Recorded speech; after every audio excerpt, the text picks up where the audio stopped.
पैसे कितने आते हैं। उसके फादर को मिला मैं जब सर्वे करता था, तो उसे यही पूछा कि इसको कुछ पढ़ाते क्यों नहीं, कुछ क्यों नहीं करते। तो कहते छुट्टी का दिन रश होगा, इस पे काम पे आता है। गाड़ी में कस्टमर ज़्यादा आते हैं, उनको खाना पकड़ाना होता है, पैसे की इसमें सिखानी है। 100 का नोट अगर 80 बने तो तुम्हें 20 वापस लाने हैं, अगर उसने 100 का दिया है, या इतने पैसे बने तो तुम्हें इतने पैसे लाने हैं। जो उसको काम आनी है चीज़ उसने वही करानी है। उसके फादर 5-6 साल से शॉप पे खाना बना रहे हैं, उनको उनके अकॉर्डिंग भी यही है कि इसको भी इतना सिखा दे कि ये भी यही लगता है। तो उनकी मेंटालिटी यही लगी कि मैं यहाँ पे कर रहा हूँ, मेरे को खाना मिल रहा है 3 टाइम का, मेरे बच्चे को खाना मिल रहा है 3 टाइम का, तो मेरा बेटा भी आगे यही पे काम करेगा।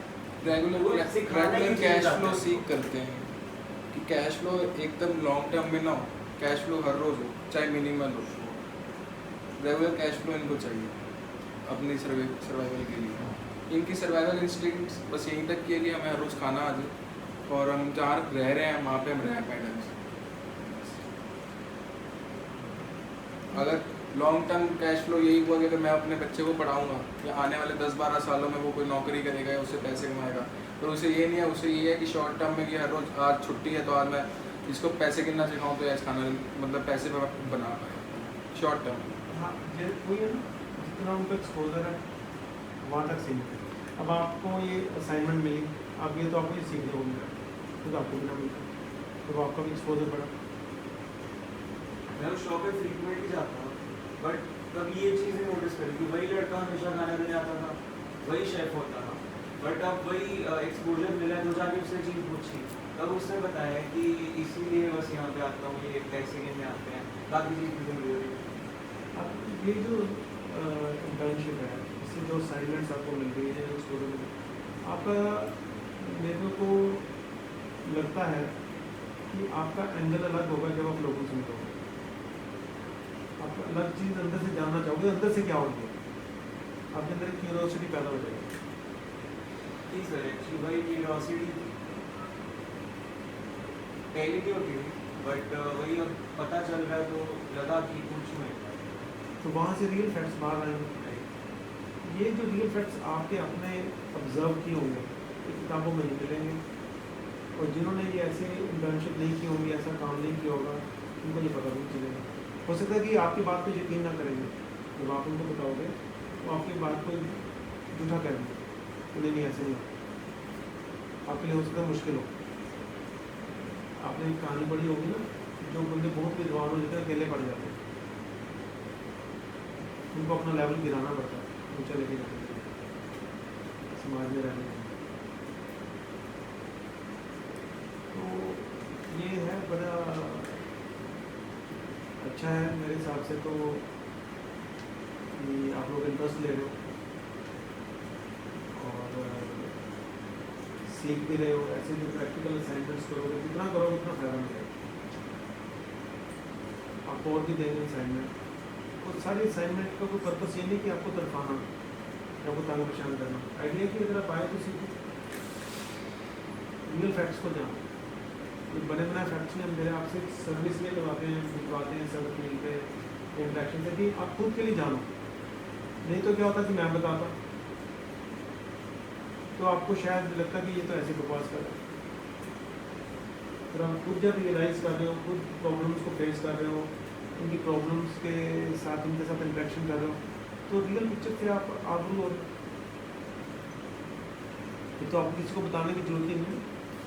वही चीज़ मैं चाहता हूँ, मेरे को बड़े सारे लोग कहते हैं जी आपकी क्या मदद करें, क्या हेल्प करें, या प्रोजेक्ट चला रहे हो। मैं कहता है यार एक मदद कर, पता नहीं क्या, क्योंकि अपने आप को गुलामी से बाहर निकालो।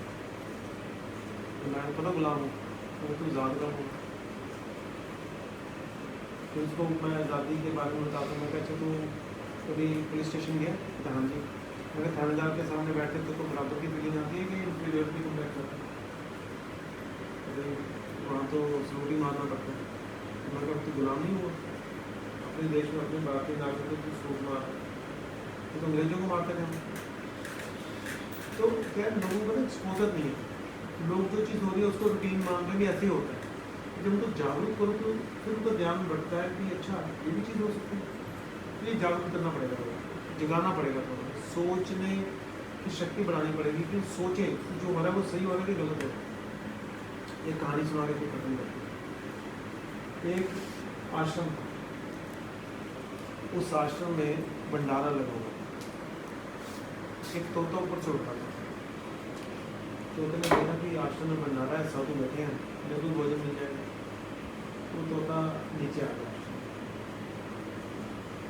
आके उसने बोला कि साधु जी नमस्कार। तोता बोलता है, उसने उसको दाना दूना खिलाया, और जब पेट भर गया तोते को उसने उड़ना था। साधु ने सोचा कि ये तो बोलने वाला तोता बड़ा बहुमूल्य है, उसको किसी न किसी तरीके से आश्रम में रखा। उसने उसको थोड़ा सा खाना रोक दिया।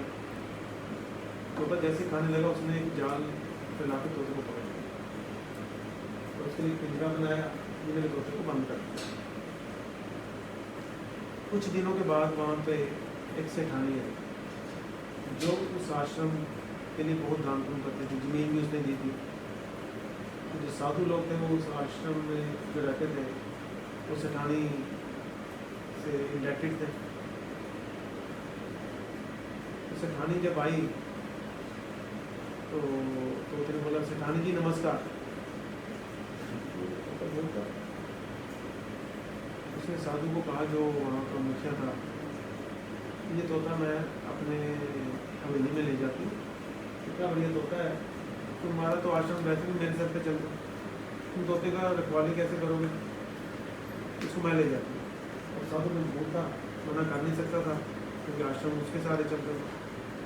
सेठानी तोते को अपने हवेली में ले गई। अब हवेली में सेठानी ने अपने नौकरों को बोल दिया, इस तोते का बहुत ध्यान रखो। तोते की सेवा होने लगी। पिंजरा जो लकड़ी का था उसने चांदी का बनवा दिया, बढ़िया उसके लिए बेड भी लगा दिया पिंजरे के अंदर, खाना भी बढ़िया से दिया प्रोफेसर है तोते को। एक दिन राजे ने दावत बुलाई, दावत दी, और उस राजे ने अपने राज्य के जो सेठ थे छोटे बड़े सबको बुलाया। और कुछ बड़ा सेठ था, कुछ छोटा था। अब बात हुई कि तोहफा राजे के लिए कौन सा लेकर जाए। सेठानी ने कहा कि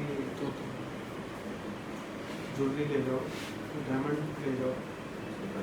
बड़े बड़े लोग आएंगे, बड़े बड़े डायमंड देंगे, बड़े बड़े हाथ पहनाएंगे राजा को, मेरा छोटा सा हाथ भी दे दूंगा तो उसकी बुकत भी बढ़ेगी, तो तोता ले जाओ। तोता नहीं मान जा बात, तोता ले जाते हैं। जानवर कहते थे वो घुसने नहीं देना अंदर, तोता लेके जाएगा राजा लेके दरबार में, तो वो घुसने नहीं देना, तो फिर तेरे को पता नहीं क्या समझ लेना। तो मेरे ख्याल से ले लेते हैं, वैसे भी कौन सा अपनी वैल्यू है, तो डायमंड ले भी जाएंगे तो राजे के सामने इतने बड़े बड़े डायमंड के हार आएंगे, उस डायमंड के सामने तो अपना छोटा सा डायमंड की क्या कीमत है, ले जाते ज़्यादा से ज़्यादा बेइज्जती हो जाएगी। वो तोता ले गया। कोई बात नहीं, जब राज दरबार में घुसा तो दरबारी में घुसने नहीं दिया, बड़ा रोला पड़ गया। तो उसने कहा कि देखो राजे का न्योता है, मैं कोई ऐसा मेरा बंदा नहीं, लेकिन होता है मेरे पास, तो मैं घुसने नहीं दिया। राजे ने भी देखा कि यार ये बंदा क्या तोता सा लेके आ गया, उसने भी आम फिक्र कर ली, उसकी साइड में राज दरबारी को बोला इसकी साइड में बैठा। इतने में बैठा ही रहे थे, तोता बोला, राजा जी नमस्कार। राजा चुप गया, ये तो बोलने वाला तोता है, तो बहुत बोल लिया। उसका जो ध्यान था बड़े बड़े हीरों जवाहरात की तरफ, उसे हट के तोते की तरफ हो गया। राजा तोते से बातें करने लग गया।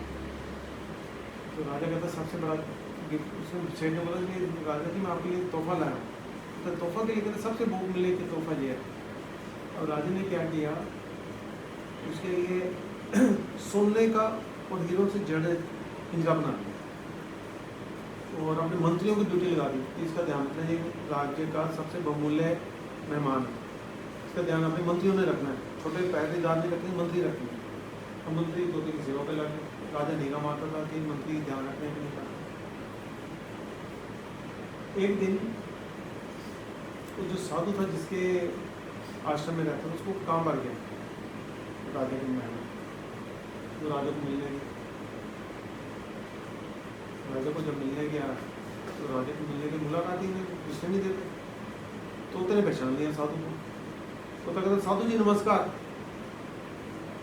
मंत्री मिल गए, जिस बंदे को घुसने नहीं दे रहे उसको तोता भी जानता है। साधु भी फटाफट भाग के आ गया तोते के पास।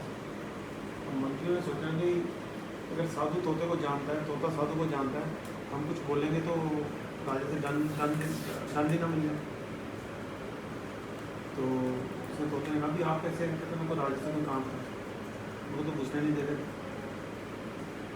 अच्छा, फिर वो कहने लगा, साधु कहता है यार आपकी ज़िंदगी तो बढ़िया तोते, तुम कहाँ महल में रह रहे हो, कहाँ आश्रम में, तुम इतनी ऐश मार रहे हो, तो मंत्री तेरी सेवा कर रहे हो। तो साधु ऐश दे रही है, तो मेरी क्या ऐश, ऐश तेरी है तो कर हैं।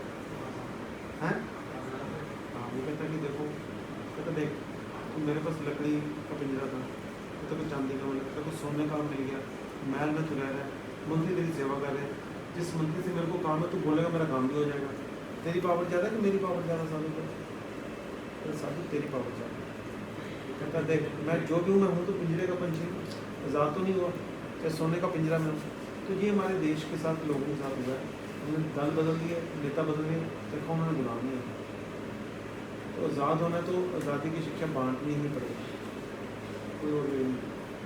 और 80% लोगों का हमें सोचना पड़ेगा बार बार किस तरीके से हमें उनमें पेनिट्रेट करना है, फिर जाके देश के बदलाव के बारे में सोचना है लोकतांत्रिक तरीके से। बाकी लड़ाई झगड़ा हो जाए, विद्रोह हो जाए, वो अलग बात है। तो लोकतांत्रिक तरीके से 80% वोटों की मानसिकता पर असर करना पड़ेगा। और सिर्फ 80% पे नहीं, पहले तो 20% पे हो, अगर 20% की बात समझेंगे तभी 80% का ध्यान रखेंगे ना। आज तो 20% की तो इग्नोरेंट है ना, उनको ये फैक्ट्स ही नहीं पता। इसलिए पहले 20% को जागना जरूरी है, क्योंकि 20% इस व्यवस्था का पार्ट है जहाँ वो टैक्सेस दे रहे हैं। आपके टैक्सेस से सारा सरकार चलती है, ये ध्यान रखना। 20% के टैक्सेस से अमीर को टैक्स नहीं देता, तो पॉलिसियाँ अपने हिसाब से बनाता है, जो भी टैक्स लायबिलिटी है वो किताबों में रजिस्टर हो जाती है, सब्सिडीज ले जाते हैं गवर्नमेंट से। मिडिल क्लास को कोई सब्सिडी नहीं, तो कुछ नहीं। और कोई किसी का आइडिया विचार